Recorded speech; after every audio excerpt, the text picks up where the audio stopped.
Okay, well, thank you.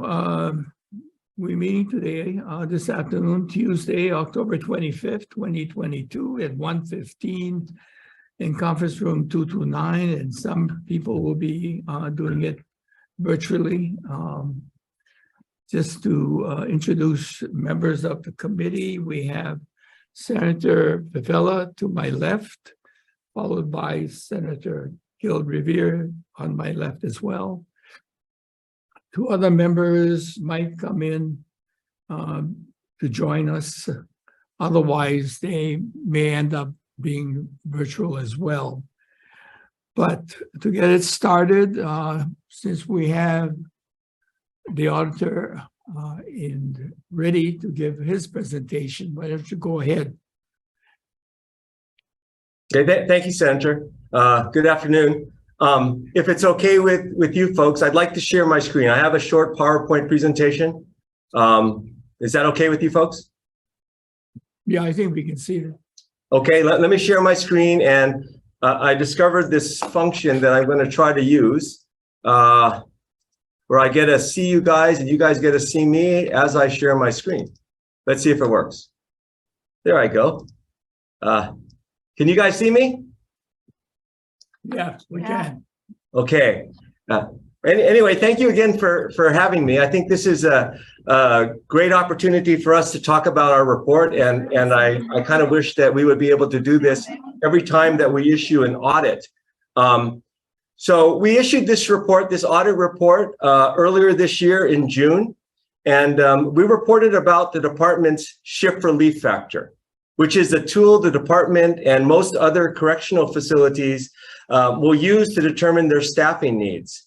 Now, while the shift relief factor is not a cure-all, and I want to make that really clear that our report about the shift relief factor, even if the department was able to calculate an up-to-date and accurate shift relief factor, it is not a cure-all for the department's staffing needs, but it is an important part, or should be an important part, of how the department determines the number of ACO positions it requires for each of its facilities. And if done correctly, at least from our perspective, it is an important and frankly necessary bit of information that the legislature needs when considering requests for additional positions and funding for those positions. You know, an accurate, up-to-date shift relief factor is not just theoretical. And I think this discussion that we're having today is really timely. You know, last night I saw a news report about the media's tour of OCCC. And the broadcast that I saw included a clip of the OCCC Chief of Security, and he said, yeah, we need more officers. I'm never going to deny that. The more, the merrier. So when I saw that, you know, the question to me, at least one of the questions that the chief's comment raised is, how many more ACO positions does OCCC need? And how does the department know that that number is the right number of additional ACO positions it needs at OCCC? And I think the answer to those questions is really based upon what the shift relief factor says, or what the shift relief factor is. Now, the shift relief factor, well, one of the objectives of our audit was to determine or to assess the department's process for determining the appropriate number of security staff positions at its facility. We also assessed whether the department's data collection system is capable of compiling the information needed to calculate an accurate shift relief factor. Now, as I mentioned, the shift relief factor is a tool used to determine staffing requirements. Okay, it is the tool that the Department of Public Safety and other correctional facilities use to determine the number of ACO positions they need to ensure that a particular post is covered. Now, in my office, if an analyst or a staff member is sick or on vacation, it's really not that big of a deal. In most cases, we can wait until the person returns to work, even if it means having to reschedule an interview or a meeting or adjusting our internal deadlines. You know, in other words, that one analyst position is enough for us to do our job, or for us to fill that position is enough for us to have that person in that position. That's enough for us. However, in a prison, maybe in a hospital and other situations, certain posts cannot be left unattended. And the Department of Public Safety refers to those posts as essential or red posts. Many of the essential posts we understand are manned 24/7. And for those essential posts, when an employee is unable to cover the employee's regularly assigned posts, for whatever the reason, the shift must be covered by another employee. Even if someone reports to work that day, if the guard is, even if someone reports to work that day, that guard likely, sorry, let me start again. Even if somebody, a guard, an ACO reports to work every day, that person likely doesn't work on the weekends or on holidays. So even for those people to cover the post, the correctional facility needs another position, another guard on those days when the regularly assigned person is not available to cover that person's shift. Now, the shift relief factor is calculated using data about the actual hours, usually based upon a 3-year average, but the actual hours when a guard is unable to cover his or her regular post. To determine and that number is used to determine the number of ACO positions a facility needs to work a particular post. And those hours when the ACO is unable to cover his or her assigned post, regularly assigned post, includes times when the ACO reported to work, but is reassigned to a temporary post. For example, the data needed to calculate the SRF, the shift relief factor, should include when the ACO is using entitled leave, sick leave, vacation leave, family leave, for instance, when the ACO does not report to work, unapproved absences from work, when the ACO is required to attend training or is assigned to another post, including unplanned posts, for instance, like accompanying an inmate to the hospital or to court. It's those times. It's all the times when the ACO is unable to cover the regularly assigned posts. That is the data that is used to calculate the shift relief factor. Now, we found the shift relief factor that the department uses is severely out of date.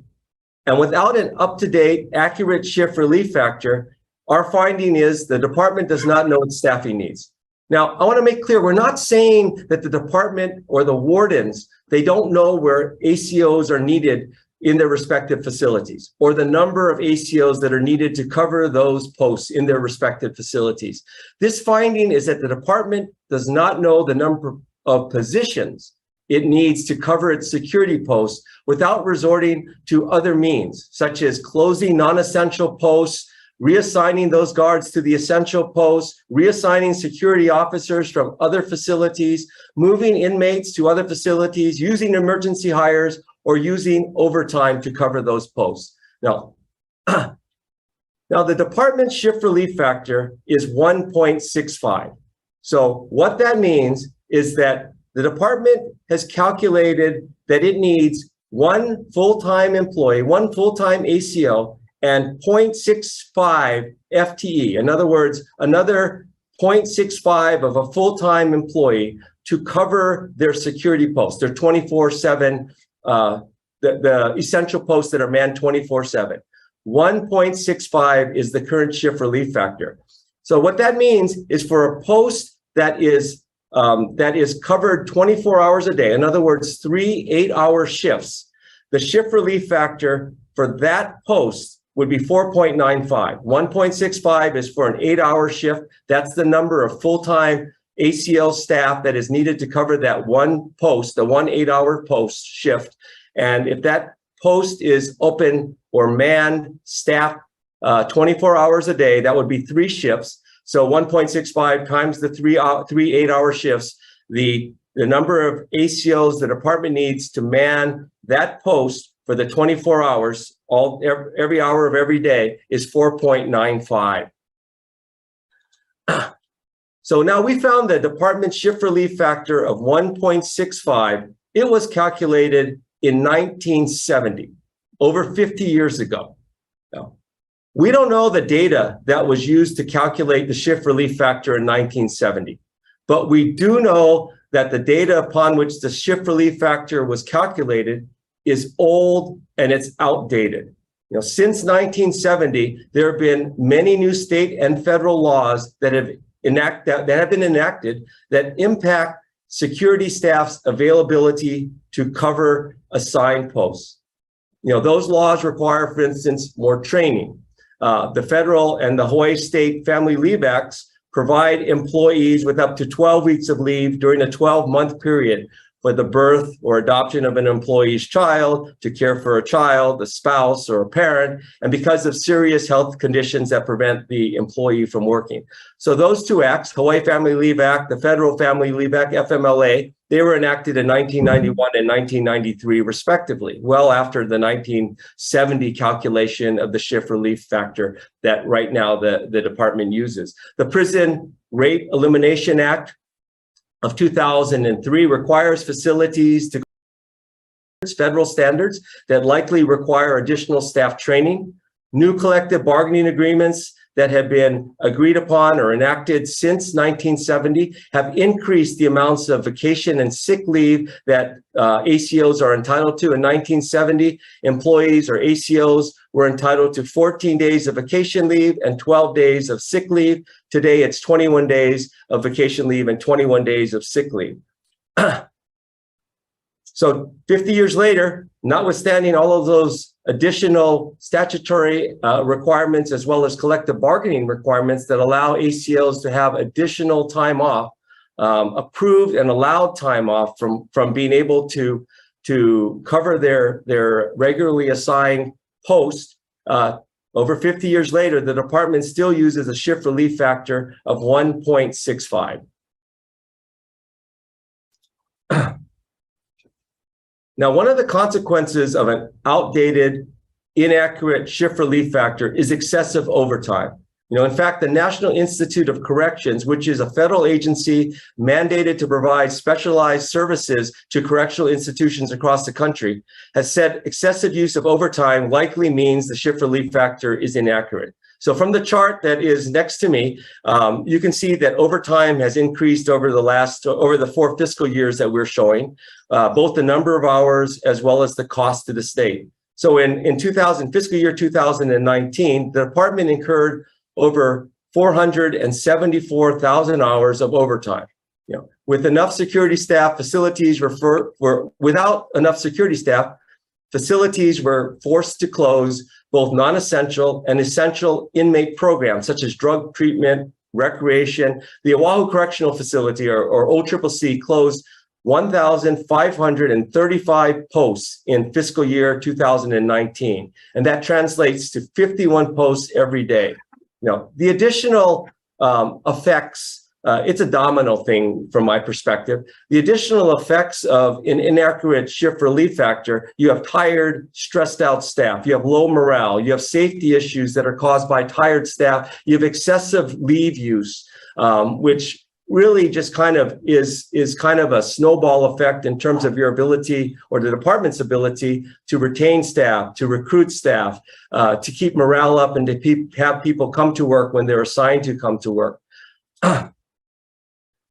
So this is a snippet from the department's comments to our draft report. And the department does not seem to disagree that the shift relief factor needs to be recalculated. The department says, we agree with the conclusion that the data used to calculate the current shift relief factor, SRF factor, for Hawaii correctional facilities were derived from a much different time, 1970s, than today, and merits the need to recalculate or need for recalculation. We totally agree with that, and I think the department agrees with what we have reported, at least with respect to our first finding.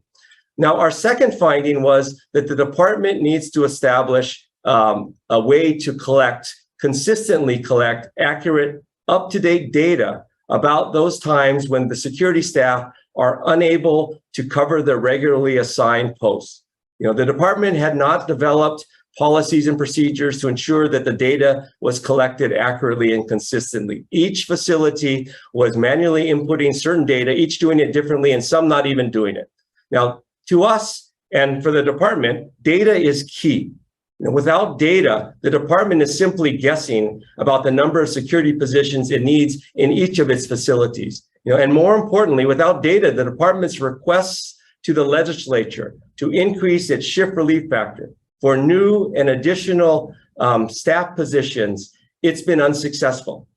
The department has asked the legislature multiple times to increase its shift relief factor. In 1992, the department asked the legislature to approve a shift relief factor of 1.88, from 1.65 to 1.88. In 2015, the department requested that the legislature approve a shift relief factor of 2.01. And again, in 2020, this is the year after the Maui prison riots, the department asked that the shift relief factor be increased to 1.88. So the additional shift relief factor obviously would translate into more positions and perhaps even more funding for the department to pay for those positions. However, all of those efforts were unsuccessful. We don't know why they were unsuccessful, but we do know that those requests were not based on real data. And I think the department agrees that it has not been able to collect the data that it's needed to accurately calculate the shift relief factor. This is another snippet from their response to the draft audit. We also agree that developing and implementing information systems that collect accurate and complete leave data is important in calculating the SRF. The department, however, believes that with the implementation of HIP, the Hawaii Information Portal, which rolled out for the department in August of 2021, that new portal, that new system will be accurate, will be a data collection tool that will allow them to be able to collect or calculate a current up-to-date shift relief factor. Our audit period for this particular audit went through March of 2021. So we were not auditing the department, looking at what the department was doing with respect to HIP. It's been about a year since the department went live with HIP. I'm not sure if the department has collected the data that's necessary to recalculate a shift relief factor. But from our perspective, which I think we have expressed in our response to the department's comments about the audit, we have expressed concerns that the department's reliance upon HIP may be misplaced. And what we mean by that is it's our understanding, and we rolled out HIP in my office as well, so we are somewhat familiar with what HIP does. We don't have the same kind of time and leave as the department does, but certainly we input our time and our leave, and our pay is processed through HIP. HIP calculates or collects and calculates the time when someone is working and the time when someone is on leave, whether it's approved leave like sick leave, family leave, vacation leave, but also when someone is on unapproved leave.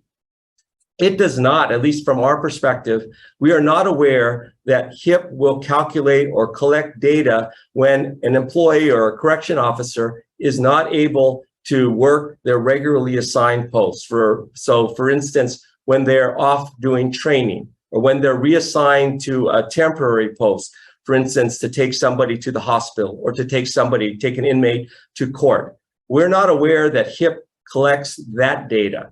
And from our perspective, and it's actually best practices as expressed by the National Institute of Corrections, that type of data is important to include in the calculation of the shift relief factor.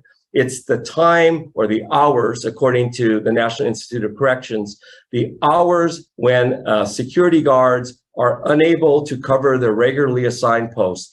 And NIC suggests, or National Institute of Corrections suggests, that the data be a 3-year rolling average of this information as to when ACOs or guards are unable to cover their regularly assigned posts. And that data is used to calculate the number of security positions that the facility needs to maintain not only the security, but also to be able to minimize the other efforts that wardens currently have to undertake to ensure that security posts are actually manned, one of which is overtime. We hope that this information that we provided to the department is helpful. And I think that one of the things that we've emphasized to the department is the need to prioritize the collection of this data, to prioritize the recalculation of the shift relief factor. Now, and that tone needs to be set from the very top of the department so that wardens and other people who are employed by the department, they also understand the importance of calculating this shift relief factor and compiling accurate, up-to-date, consistent data to be able to do so. Anyway, this is the link to the report itself, and we also have an auditor summary that provides the highlights of the report. This is the end of what I had to talk about. Our report is very, very narrow, very specific, but I'm happy to answer any questions. I'm gonna get out of this view, but yeah, well, I'm happy to answer questions. Okay. Thank you for that report. At this time, I'd like to have Director Otani come up and give his side of the report. Hey, good afternoon, Chair Nishihara, Vice Chair Decoy, committee members, Max Otani, Director, Department of Public Safety. Thank you for the invitation to be present today. First of all, I do not disagree with the auditor's report, but I wanted to share our perspective of what's going on with the department. I brought a lot of people with me today. These are subject matter experts in the event that you have questions for me that I cannot, comprehend or, provide the answer to you. So, PSD would like to thank Mr. Kondo and his staff for completing the audit on the department's shift relief factor, given the opportunity to respond to the report before it was finalized. So, our written response can be found as attachment 1 on page 40 of the report. This was the response that we did to the draft, not the final report. When you read the report, you get the impression that the director, me, did not care to increase the shift relief factors for ACO, and it was not a priority. The shift relief factor is used when planning, and I use the word again, planning, how many security employees would be needed to staff a correctional facility. When interviewed by the auditor's office, and I believe this was close to maybe a year ago, I specifically stated that I was seeking low-hanging fruit to address the staff shortage at that time. And the shift relief factor, although a priority, was not one of those fruits.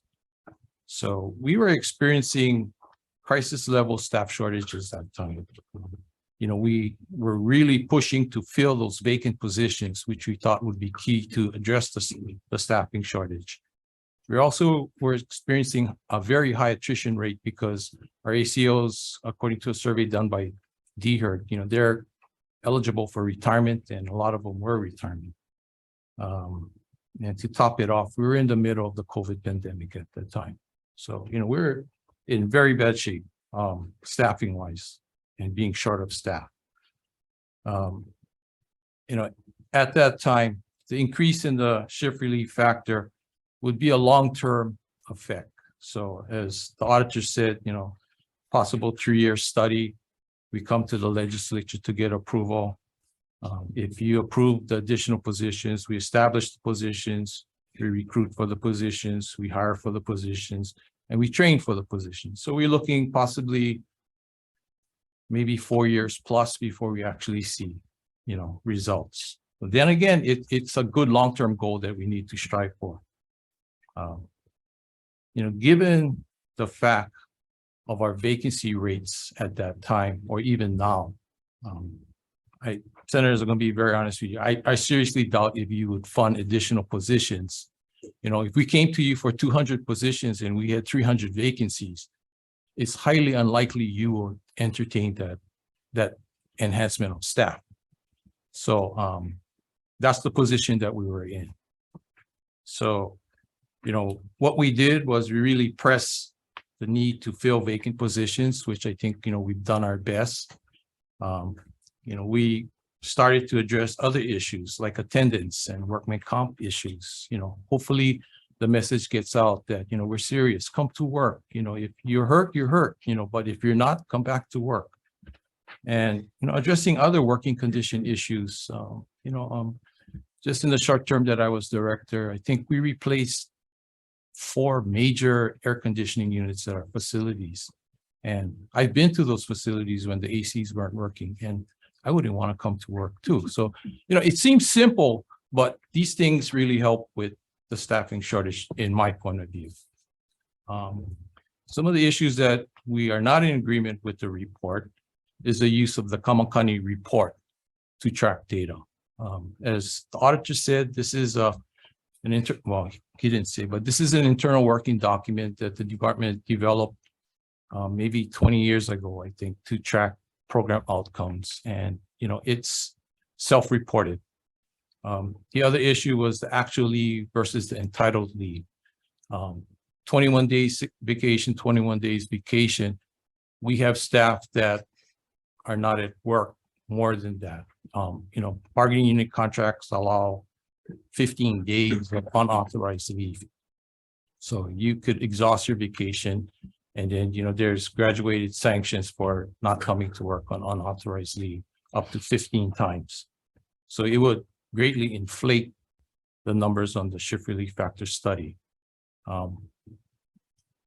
We've been using the HIP now since August of 2021. We're still working on, some of the challenges that it has, but, we think we can get good, consistent data out of that. Maybe we may have to enhance our collection system, for other things, as Mr. Kondo pointed out, but I think HIP has done, will be a centralized data collection system for us. The use of the NIC model, although it is an NIC model, some of the things that we are concerned about is doing a 3-year cycle. So every 3 years we come to you and say, the study shows that we need additional positions. So we get additional positions, we get additional staff. What happens when the model shows that we don't need these positions anymore? Do we come to you and say we want to RIF 100 people? That's reality. But if we're using the NIC model.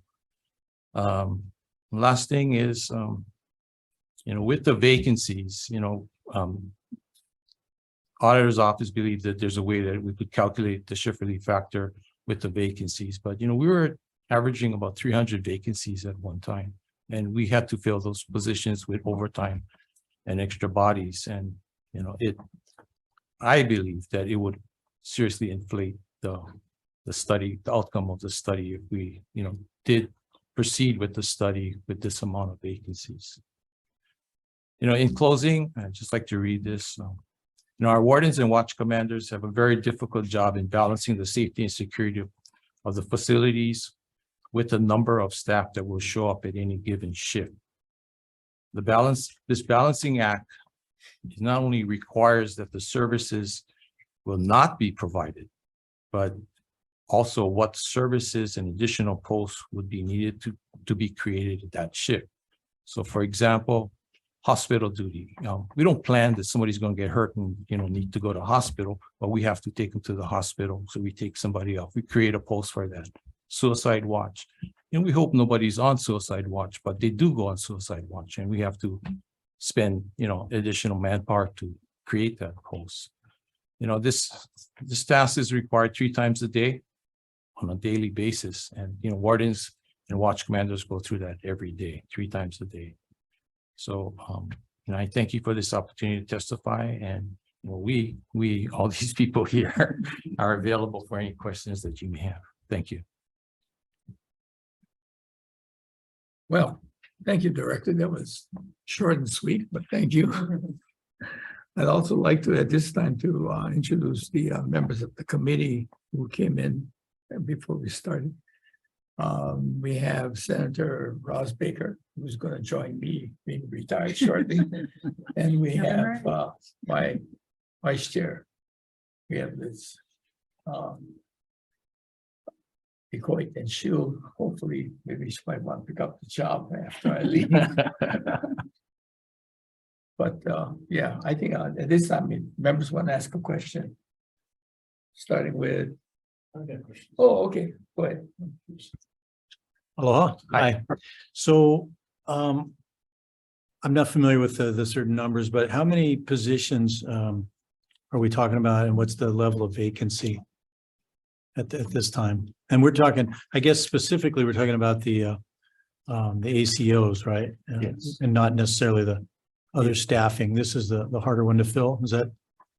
That's what we're talking about, right? Just to Yeah, be we're clear. we're Okay. talking about uniform corrections officers. Got it. So in fiscal year 2019, we had 1,387 authorized positions. I think we've increased it by 25 more positions. Yeah, and then since then we got 21, additional positions, but 2019, 1,384. 1387 positions in 2019 and 84. 1384, pardon me. And then how many of those were filled?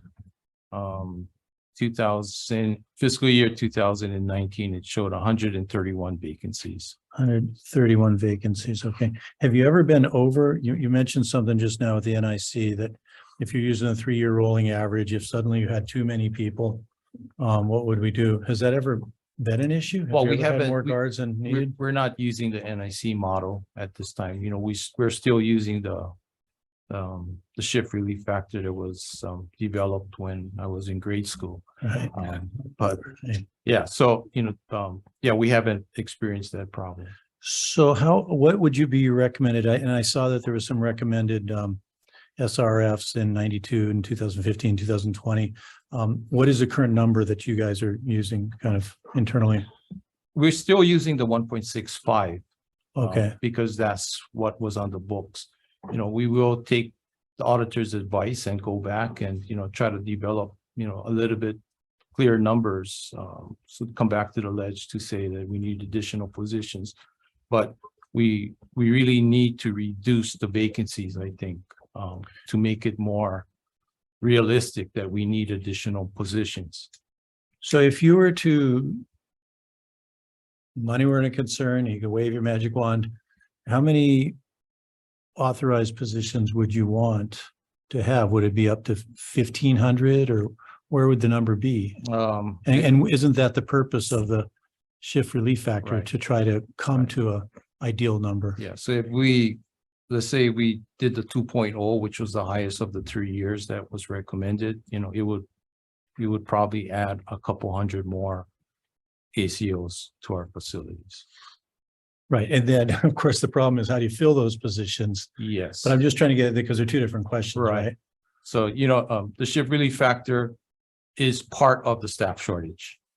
I think it's part of the staff shortage, but it's not, as I said, the low hanging fruit of staff shortages. How many people come in each year? So New. this is the graduates from our training academy. So 2019, we had 35 graduated ACOs. Okay. 2020, we had 37.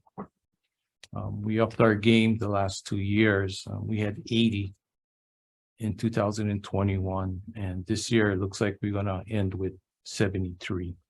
And how's the retention on those? Are they staying? Retention that's another story. I think the part that's hurting us is the attrition on the back end. Guys aging out, they retiring. age out, they're tired. Yeah. They're tired. So you're losing more than 35 a year. Yeah, it's hard to fill the bucket, if the hole at the bottom Yeah. keeps, Mhm. So, and thank you, folks. I just want, so in summary then, how should we be looking at that then?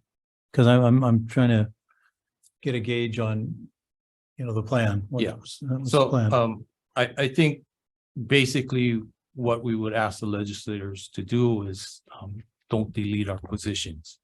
So even if it's vacant, the position with the funding is still needed to cover the posts. I think that needs to be clear, that just because the position is vacant, and as the auditor said, each post has to be covered. So, at the 1.65, there's like 4 people to cover this one post. So we need the money to cover the posts, regardless if it's vacant or not. So that would be my first request, is don't abolish Of any course. ACO positions. And I'm sorry, last question then. So if we said 1,600 is the magic number, how do we get there? Again, I don't want to throw numbers out. I think, we would, I guess, side with the auditor on this and come back with more definitive numbers based on data. And then ask the legislature for more.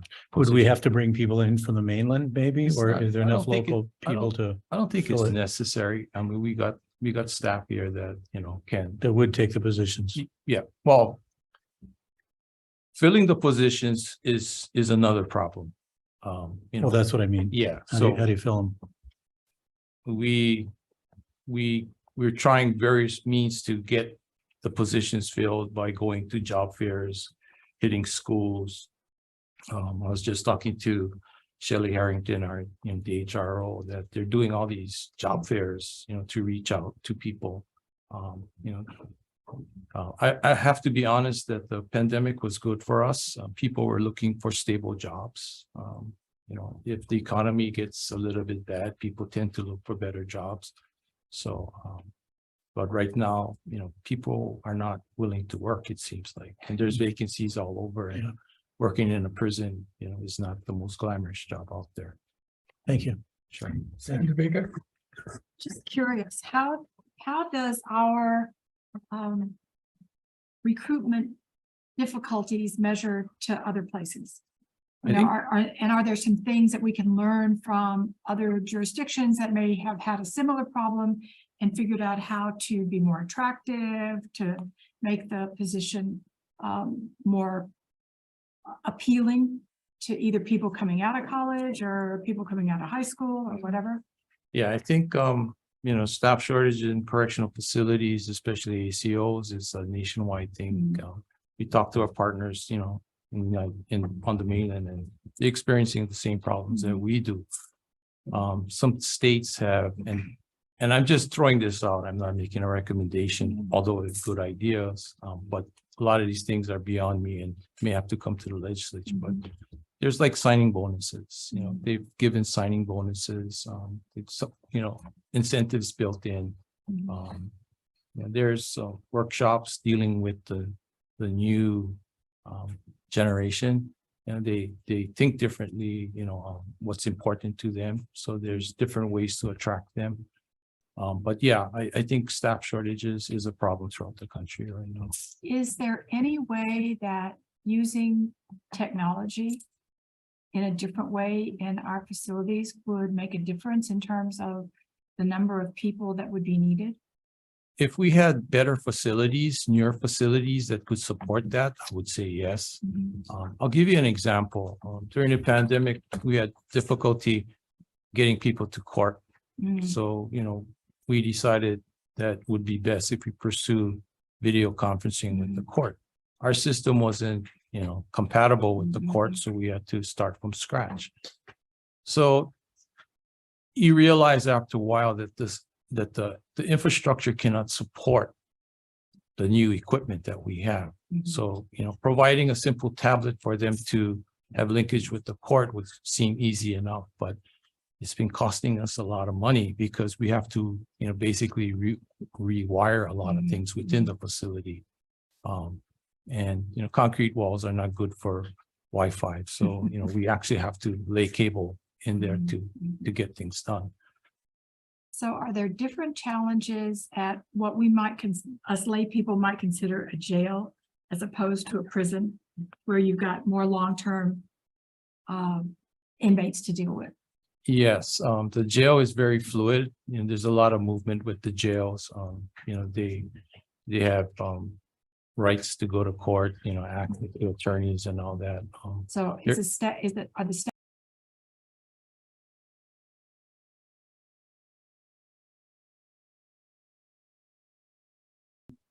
if we had two identical facilities, but one ran a jail and one ran a prison, the staffing at the jail would be more time consuming and staff demanding.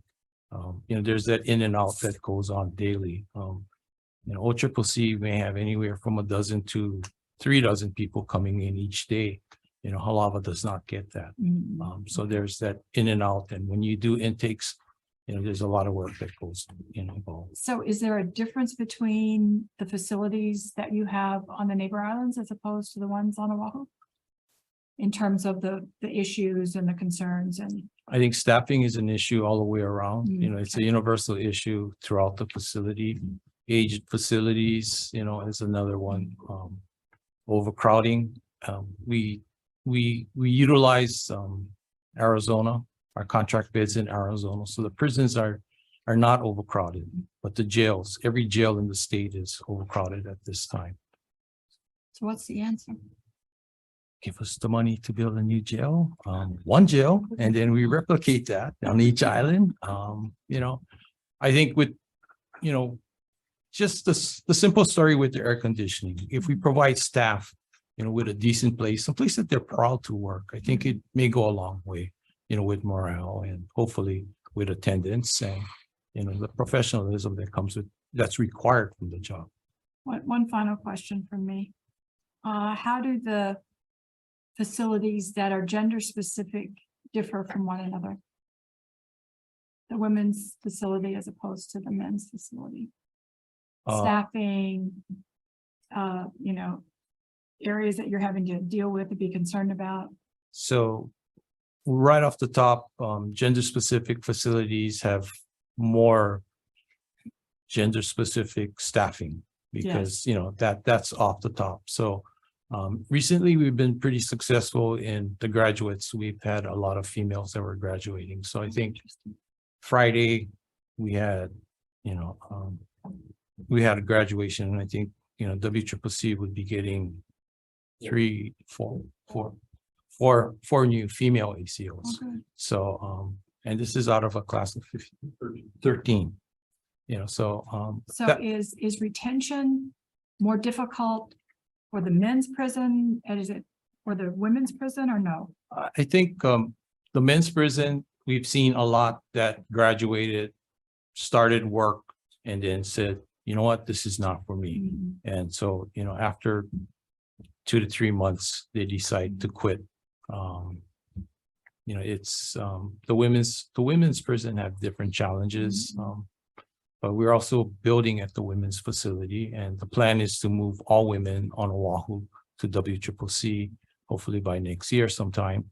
And then they would also serve the pretrial population there. Thank you, Chair. Thank you. Hi, Max, thanks for coming.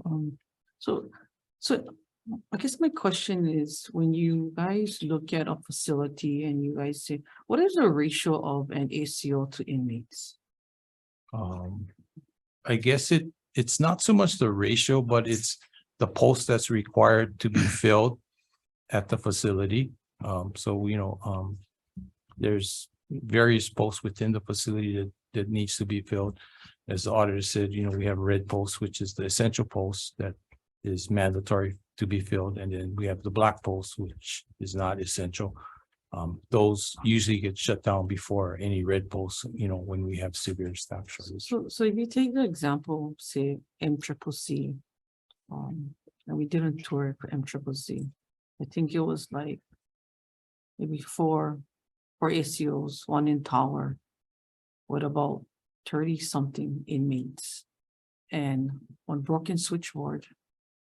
And so, and the reason why I ask is because I look at the shift relief factor, you know, you can gauge this any which way you want, but, Right. You know, prior to the riot, we had done the tour and it said, you know, we don't get a problem. You know, the simple things that needed fixing was just literally, I don't know whether the wardens had issues on how they made those complaints. And this was before you came, you know, I brought that up and, you know, really nothing was done yet. Yeah, so Senator, you know, it also deals with classification. So every inmate that comes into our facility is classified. And based on classification, it determines, you know, how many people we can put into that housing area. So if you're considered higher risk, there's less people there because, you know, if we jam a whole bunch of high risk people, you know, as makings of a disaster at that point. So the classification plays a lot, you know, so we may have facilities that are dormitory and we're considered low risk. And, you know, we may have 100 people there with 2 staff, 3 staff sometimes, you know, monitoring this. So under your recruitment, do you guys recruit based on classification? In other words, some guys just skim away with less physical endurance and versus, or does everybody qualify under the same requirement? It's pretty much the qualifications are pretty much the same. We recruit as much as we have vacancies. We would like to fill all our vacancies, but we haven't been successful now for years to fill that. So if we did talk about a new facility, and I know this has always been on the table, a public-private building that facility, thank you for the opportunity. Tommy was there with us when we went to Arizona, and with all due respect, as big as some of the guards were, I saw that the facility was much more appeasing, and the interaction between would it be ACO or administrative staff was easier to manage in a more updated facility. I mean, there was no overcrowding. There was so if that new facility was to be built under such, would you still need all 1,300 positions? Or 1,400? Yeah, we would have to go back to the drawing board to look at how many posts would be required for this new facility at that point. To be honest, the facilities that we have are inefficient as far as design, because every facility in the state except Halawa right now started off at a very small facility, and they keep adding components around it. So when you start doing that, it's almost like it's separate units by itself. It's not one whole cohesive unit. So they become very ineffective in dealing with. So would you support centralization? I beg your pardon? Would you support a centralization of public safety? In other words, jail, prison, centralizing cafeteria and everything else to also do offsets of every individual prison, jail having one cafeteria, and to move meals in and out of there with the roving of shifts. To a certain point, I think it is a good idea. Even with the new jail, there was discussion about that being the food service area for, some of the facilities here on Oahu. Laundry, for example, some of the services where you have a lot of manpower and you can utilize inmate labor, could be tapped into, running the jails and being a little bit more efficient. We would have problems with mixing inmates because we don't mix jail and prison inmates. It's a practice that we do not do. I mean, like have the jail separately here, prison here, Yeah. when it comes time to dispersing of meals and so forth. If we have those facilities that can actually support other facilities, then I think it's a good idea, because the more you can consolidate those services, the better, not cheaper, but more efficient you become. Thank you. Yeah. Thank you, Chair. Chair. Few things, we're talking about manpower, but if we have the, not, accurately collecting the data for the ACOs and needing to cover the posts, I mean, of course, what the auditor said, and the shift relief factor, haven't, changed for 5, decades, and doesn't really, accurately collect data, and does not account for what we need, for the, current federal regulations, changing the collective, bargaining, increasing the amount of ACOs entitled to the usage, and then training requirements. To me, I mean, I think you guys have the best resources. You guys have people that have been there decades. But for now, I don't know what is the process of why you guys, I'm not saying you guys don't, but the ACOs, why the retention is bad. I give you guys an example, senators. So now I'm training at the training center, and I go train, thinking I go in Halawa. Halawa is a closed-in facility. OCCC is a barracks. You get one station in the middle with 3 guards, 60 to 70 inmates on one side, 60 to 70 on the other side. Or any time they would want to come, they can take over the guards, beat them up, whatever. That's the kind of facility that we have. But if we don't have an accurate account of what kind of data we need, and the reason why I say this is because it seems like and I'm not saying just you, we're talking about decades. Yeah, we just wanted to know, why don't the public safety department using the shift factor is not priority or determine the security or like prioritizing this? And then another one is that we're not giving, in the report also says that the 8 wardens that was at the audit, all of them said that they never had any guidance or any way or learning how to do the data collecting.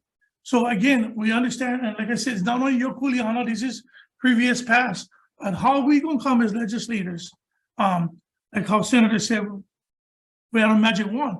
Magic wand is not to build another facility. You know, because our facilities are old, but we like move the jails all over the place because you say with piecemealing, yeah. We should have went vertical a long time at OCCC, but the funding or the idea probably was never met. The facilities are falling apart for years and years of whatever the reasons is falling apart. But the solution is not a new jail. The solution is to fix what we have and do it correctly. Because we get people that's fixing the jails and, like you said, falling apart. I mean, I visit the facilities and I see how bad the old jail. People don't understand a jail and a prison is way two different things. But this is decades of not trying to collect the data so that we accurately can fulfill the positions. You're asking us not to close the positions that you guys need. But then when you guys get suggestions from intern of you guys, ACOs telling you, don't have a training setup at Dole. Why don't we train them on site? So they know what they're having, they know what to expect, and they don't have a shocking experience when they were like, okay, wait a minute, jail, prison, 2 different atmospheres. Because, like you said, everything is falling apart. When I went over there, you guys still had beta. If you guys remember beta, you still had beta cameras in OCCC. I don't even ever seen a Betamax recorder for decades. But these are the things, when you guys have a list or stuff that you guys bringing to us, you know, prioritizing always in jail. But why don't we prioritize the data that's constantly being told by the auditor? Why are we not educating our wardens how to collect this data so we can accurately know, instead of just throwing out one number, 1,400. It's like with HPD, you can give HPD 300 officers, but if you don't increase the beats, those officers are for nothing, because you need to increase the beats to increase the patrols. Same thing with OCCC and Halava, right? If you don't have the accurate data and continue for decades and decades of going, and nobody wants to either increase it or entertain it or even educate the wardens on how to do it, we're always going to be guesstimating. And if we're going to do it properly and fund this properly, then we need to know if you guys are capable or wanting to actually do the actual collecting of the data. And that's the thing that even what the auditor said. So every time we ask the auditor's advice, we get the auditor's advice, but then it seems like you said, and previously before you, none of that was collected. We still stay in a 1 point something accuracy, but we can be changing that. And then even like right now, you said job fairs and you guys recruit this way. What else recruiting programs or stuff that you guys actually have? Because we have internet, the interviews take too long, people quit, trying to wait for you guys, or they find another job. Why are we not changing these things around so that people can go on the internet, people can do other things? And I understand because even over here, we was on analog for a long time, and it's hard to, an old prison to upkeep them, but if we're going to increase anything, and we want to increase them, we gotta have an actual data to help you guys on that actual filling of the spaces. 32 hours of overtime on each post, or certain posts that we call black and red. And then some of the posts that is red, sometimes nighttime is not even being posted, because depending on top of the sergeant or the lieutenant that's on hand to decide if you're gonna have enough men or enough funding to man these posts. I mean, if the public really know that how sometimes they can be endangered for these posts are not being accurately hosted, it'll be kind of sad. You know what I mean? So I just like know, because I really know, I took some pictures at Halawa. Some of the buildings are falling apart. I just like know, because I know everybody's already packing their suitcase because it's the ending of the year. We'll get a new administration. I understand that. But the thing is, we keep saying, auditor keeps saying, Senator here, I'll keep saying, what do you guys need? But really, you guys don't have an accurate data to say what you guys really need. So I just like know, because I'm blessed that I'm going to be here for 4 years. I'm not saying I can solve them in 4 years, but I want to try to help. And that's why I told you guys before when I went to Halawa prison just not too long ago. I'm not here to condemn. I'm trying to improve the quality of life, not only for the prisons and the prisoners, but the ACOs. The building is falling apart. High facility in Halawa prison is falling apart. When you get stuff like this, yeah, falling apart, the building, you got to close down facilities because the building is falling to the side, eroding. We need to know that. We need to know this kind of stuff. Fences, they cannot go out and play and go out and have rec time because the fences are falling. The inner and the outer security fence are falling inwards. But we don't know this kind of stuff unless you visit the prison. You know what I mean? I mean, those are the kinds of stuff. I understand we all want a new prison. We want to bring our people back. To me, I think we should ask our 3 or 4 delegates to close the federal pen because they hardly have anybody there. Close them and give the state that pen because we was using them to jail some of our inmates there previously, right? So, I mean, I know you guys have a hard time, guys. We need to know, bottom line, is how are you going to go about in the recruiting and try to give the wardens the tools to do the actual data for increasing our ACOs, because we can't just go give you the manpower if we don't actually have actual data. So, Senator, I don't want to interrupt you, but it was kind of a long dissertation. Can we have I waited for a year for this.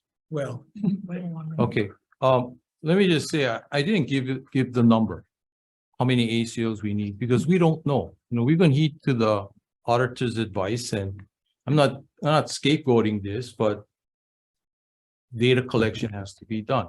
We started HIP, you know, we think HIP is a good system. It's a system centralized, statewide, system-wide. Everybody uses HIP. So, you know, as far as accurate data collection, I think it's there. We may have to enhance the collection to collect things that we're one of the few 24/7 operations out there. So, you know, I'm not making a recommendation coming to you. I don't think we even have a request in, you know, if we do have a request for additional staff, it's because we're having additional housing built.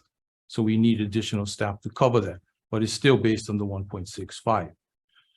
A lot of things are beyond our control. ACOs that come into the system, they come from the outside. It's not an internal thing. You know, we don't have any control as far as the recruitment, qualifications, and all of that stuff. It's another department. We're at the mercy of them.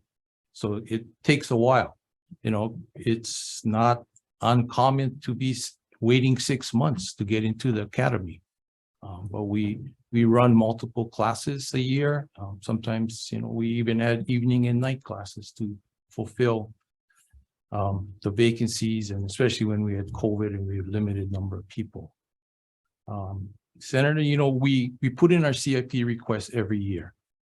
We had a request in for $48 million to build out the medium so we could, you know, have a mental health, like a special needs facility. You know, that would basically replace the high. At that point, we weren't funded last year. We weren't funded the year before. So again, you know, I would ask that you look at our CIP requests and, you know, if any assistance you can have. These are things that will enhance the quality of the prisons and jails. You know, I think at a certain point, we have to look at the structures and determine, is it really repairable or we need to replace them?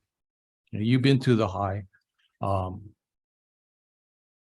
Until we can get bed space to replace what's at the high, we got to continue to repair, right?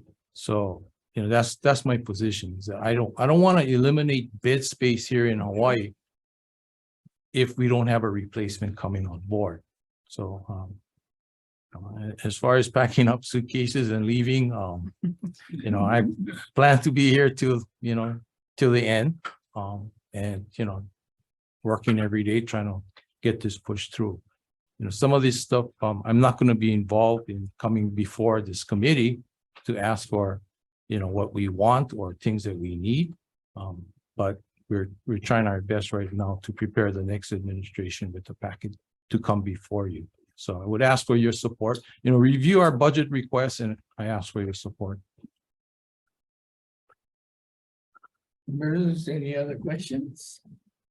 No eyes? I got all these people back here waiting to talk. No, that's just before you go, I just wanted to, I was generalizing. I wasn't saying you because I talk to you very often about the prison. I'm talking to people around you. I'm not you guys. Around you in the sense of giving up and leaving, you know what I mean? Like I said, you get great staff at Halava, great staff. And you're right, the high has to be tear down or rebuilt. I mean, I thank God you guys got a brand new air conditioning system. I know Halava, the other side is on a temporary air condition. There's a lot of things that we can do as legislators, but like I said, thank you for always taking my calls. Sure. Appreciate you. Sure. Senator, I got a question for Les, actually. Oh, okay, let's question. Hey, hi, Les. So Les, Hi, my Sandra. question, my question is, would it be the shift factor or HIP, the Hawaii portal? I mean, I would personally just take all the data and just shove them in the portal and come up with end result. I mean, what's your thoughts on that? I think our concern is that the Hawaii Information Portal, HIP, it doesn't capture all of the information about when a security guard, an ACO, is not able to cover their regularly assigned posts. The director mentioned that there's unplanned posts, like if an inmate gets sick or an inmate has to go to court, or there's times when an ACO reports to work, paid, not on leave, and is assigned to go to training. So those are times when the regularly assigned post needs to be covered by somebody else. And that kind of movement of people is not, it's my understanding, it's not captured by HIP. HIP captures leave, it captures attendance, but not when an ACO is not able to cover their regularly assigned posts. So according to best practices, which to us is the National Institute of Corrections, NIC, they would suggest that it should be based on actual data, actual times, hours, when an ACO is not able to cover their regularly assigned post because that post needs to be covered by somebody else. I think I'm answering your question, Senator. Does that help you? Yeah, no, that helps me a lot because I was trying to figure out the same thing when I look at the HIP portal, and I cannot see the blank pocket. So at that point, I guess, Max, is there a program that actually could do that, or do you do on sliding scale No, I think or pad? what I agree with Mr. Kondo is that, we can use HIP to measure or to capture the data on time and leave and overtime and all of that, but the additional information that's not captured in HIP. So if I came to work today and I was supposed to work the front gate, but you pulled me off the front gate and, you put me in suicide watch, then that information should be captured too, because that's a creation of a new post that, we did for that day. So I guess for me, it's like, do you guys have something to do that outside of, would it be using HIP or using the shift factor? And then I guess it's a manual thing at that point based on 1 week. Yeah, I think a data collection system specifically for that needs to be set up if we plan to capture that information. Because right now, part of the information is collected in the Kamakani report, but then again, it's not centralized and it's not, it's not automated at this point. Because I mean, like, bottom line is you guys short of on recruitment. So, I mean, even if we put that in play, how you guys plan on beefing up recruitment aside from the job fairs And when you guys do the job fairs or recruitment, can you like notify us or give us one flyer so that we can help push people for that recruitment? I mean, I don't know what, when you guys doing recruiting or job fairs, but Job fairs this week, but tomorrow at Katy Lagoon, and a lot of state agencies, we just did UH last week. A lot of state agencies are doing our own job fairs because here isn't coordinating, so we all tell each other as the HRO, yeah, I heard about this, so through the grapevine, we got on for public safety, Katy Lagoon. We're also on the military and housing, family housing. They're doing a job fair for military on Friday. So, and then we had Chaminade on Monday with the college students. you guys have limitations on how much you take in for recruitment, or whoever come, you guys? Well, it's through DHERD that they need to apply Oh, they because gotta apply through yeah, DHERD. they're external. So it's through DHERD and DHERD process and then gives us the qualified list. But you guys help with training too, or who does the training? So for we you? do the training. So once they qualify and then we screen, then we run like physical agility tests, written tests, and they do the interviews. And then based off of that, then there's a selection as to who goes into our training academy. Then they're in there for 10 days, 10 weeks before graduation. Thank you. Is there an entity that does best practices that we might be able, without huge investments, learn from and emulate and help address some of the concerns? Well, I think the federal system is a good example, FTC. They're able to scale their workforce, which might not be too popular with the unions, but as the population decreases, they need less staff. So But so that you don't run into union issues unless people are, when they sign a contract, they're said, I'm only going to work at this place. I'm not going to be shifted around. Wouldn't there be a way to move people to where they're really needed and then move them back, or adjust shifts rather than being, because it almost sounds like we're in a very rigid kind of situation, and that may not be the best model for what we need here in Hawaii. yeah, it's dictated by collective bargaining at this point. So if maybe Mick can explain this better, but it's basically if you come into work and we move you someplace else to work, we cannot bring you back and pay you. It's once we detach you to someplace, you're stuck there at that point. So the salaries or the per hour is different at different facilities?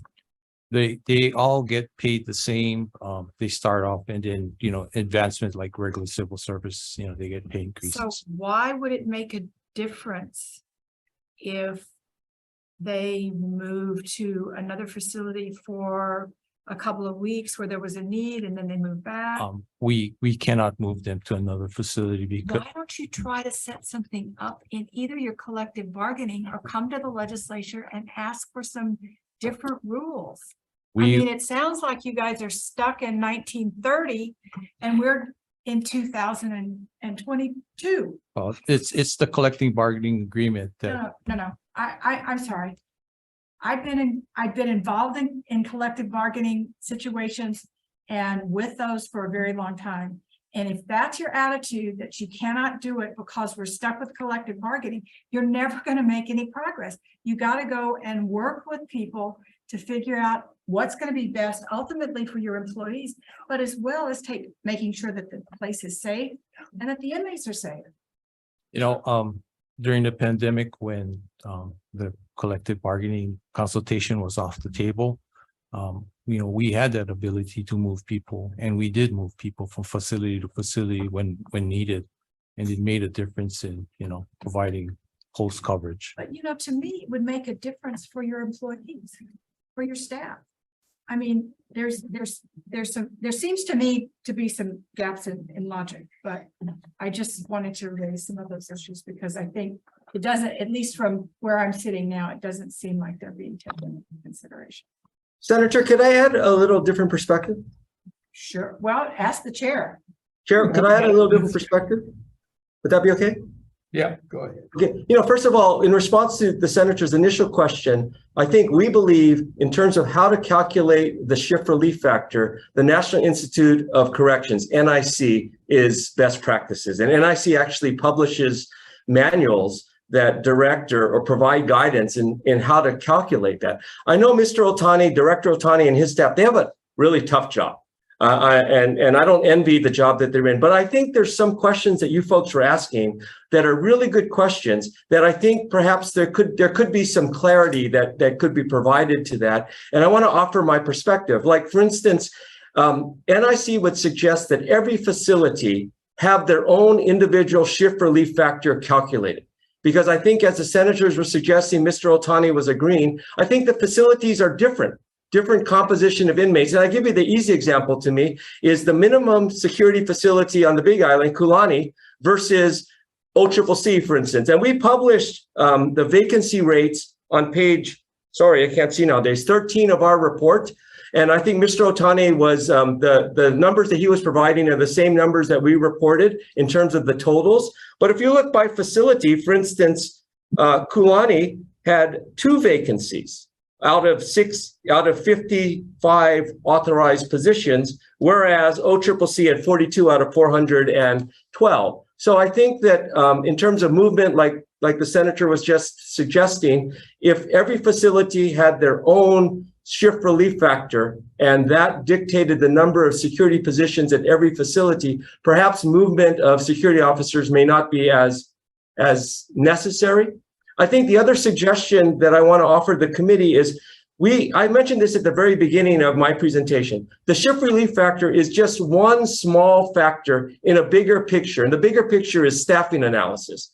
So Mr. Otani has mentioned about post planning in terms of how many ACOs are necessary for a community of inmates. And it depends, like he said, on the post. Now, it's our understanding that post planning is something the department also does not regularly engage in.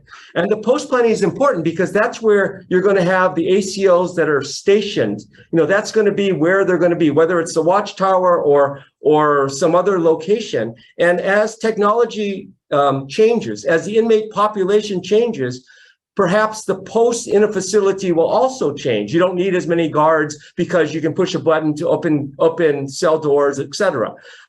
So that's really important. It's really a challenging task that the department has to be able to come up with an accurate number of positions it needs. But in my opinion, at least from our perspective, it's important for them to engage in the exercise, to start the process, to collect the data, to do the post planning, to do this work. I know they're worried about keeping the community safe, keeping their ACOs, safe and the inmates safe. But this other stuff that we're talking about, the shift relief factor, post planning, that's really important from our perspective, because without that data, without that information, it's hard to justify and support requests to you folks and to other people for additional positions, additional money, additional facilities even. So anyway, that's my 2-cent perspective on some of the comments that were, some of the discussion anyway, that you and the director were having, because I think it's really an important discussion. I think the director has a really tough job, but some of the information may not be really that clear, and maybe that's our fault for not reporting it as clearly as we could have,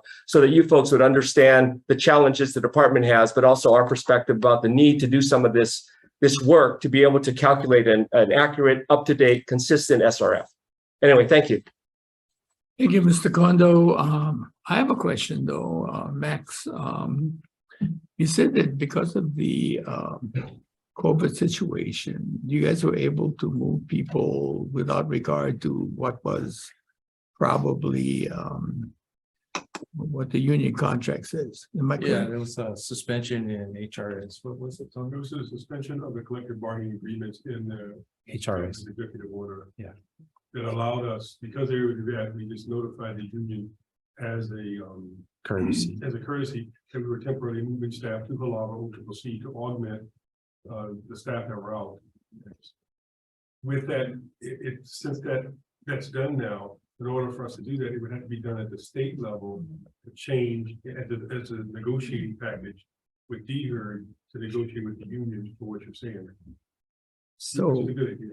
yeah, so it's something you'd have to go back to the bargaining table to do, Yeah, that's to correct. replicate what you guys did. That's correct. Because now Doing that. if someone comes in for one post and we gotta move them temporarily to suicide post or to transport, we have to pay that person 4 hours overtime. So there's something that the next director can come forward to the next Senate, I guess, to make that.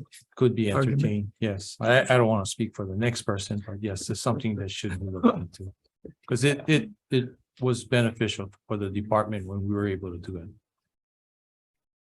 Well, I guess you can recommend it to the next person. Yeah. They should consider. Sure. So I got a question, Chair. Sure. So which one of the people behind you gonna be taking in the data?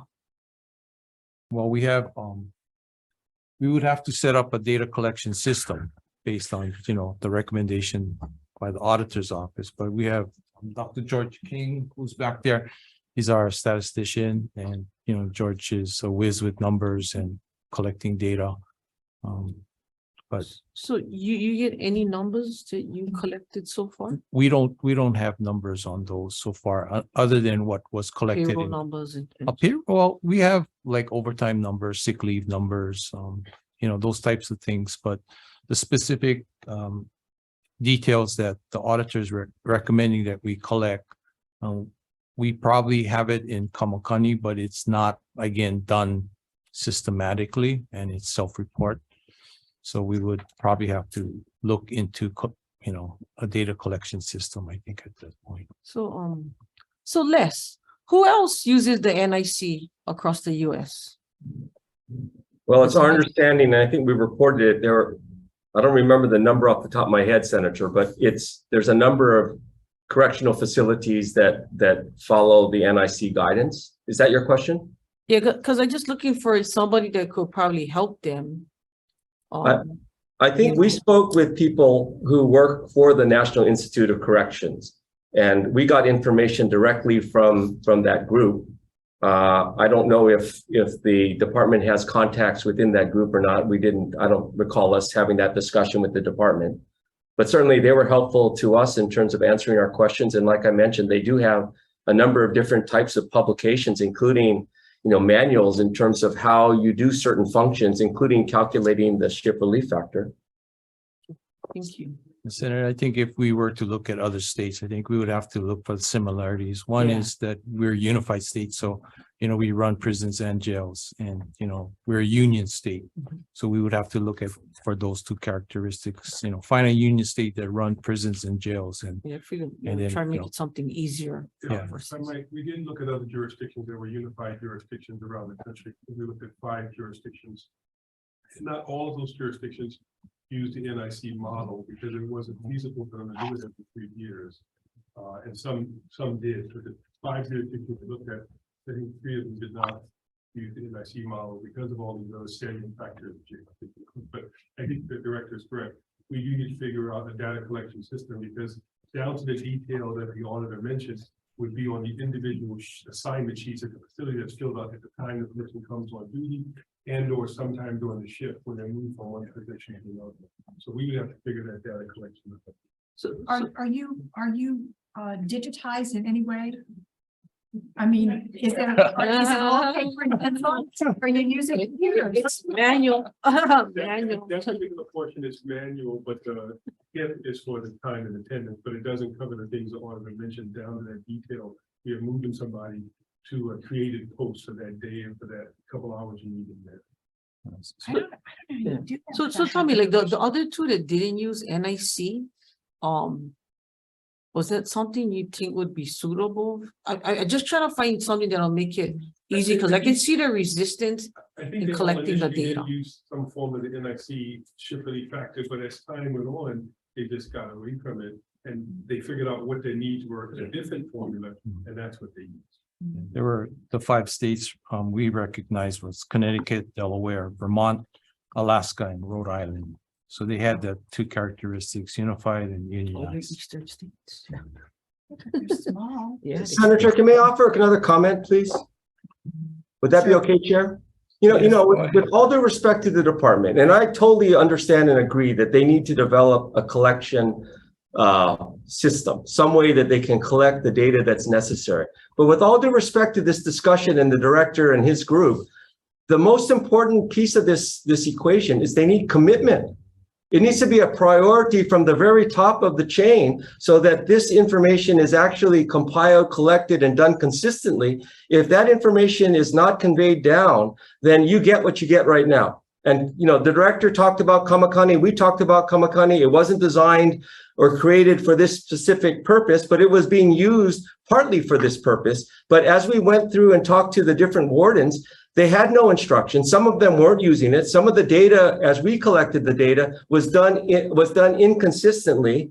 So, I agree, a collection system needs to be developed. But I also would suggest that it's even more important that the department have the commitment and make this a priority so they can actually compile the necessary data.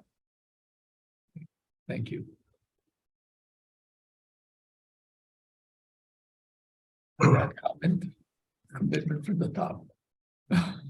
We will make that recommendation to the next administration.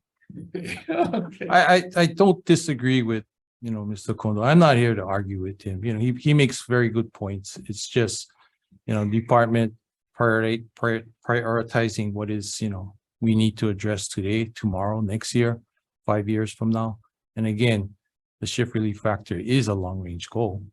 We're talking about starting from scratch as far as setting up a data collection system, and I think if there is a commitment to do so, then I think, someone will be coming to the legislature in about 3 to 4 years and saying, hey, this is the data we collected based on the auditor's recommendation. And this is the new shift relief factor. And, by then, hopefully, we do not have the vacancies that we have, and it would be a little bit more palatable for the legislature to appropriate new positions. Thank you. So I guess then, so Tommy, would you commit to the data collection center? If I am there, yes, I will, because I do believe that, one, we need to figure out the data collection, but I also think too, that we should have the shift relief factor by facility, because the size and the design of the facility and the type of inmates you have there will dictate the number of staff you need. Yeah, and I mean, the only reason I'm asking, and I think all of us is basically asking for the commitment is how do we justify the funds behind numbers being thrown up in the air for us? So I'm glad to hear that you're willing to commit to that and work on that. So thank you. Thank you. Okay, I think that pretty much wraps it up. Thank you for your time. Thanks, you. Des. Thank you. Thank you. Thank you, guys. Thank you. This concludes it.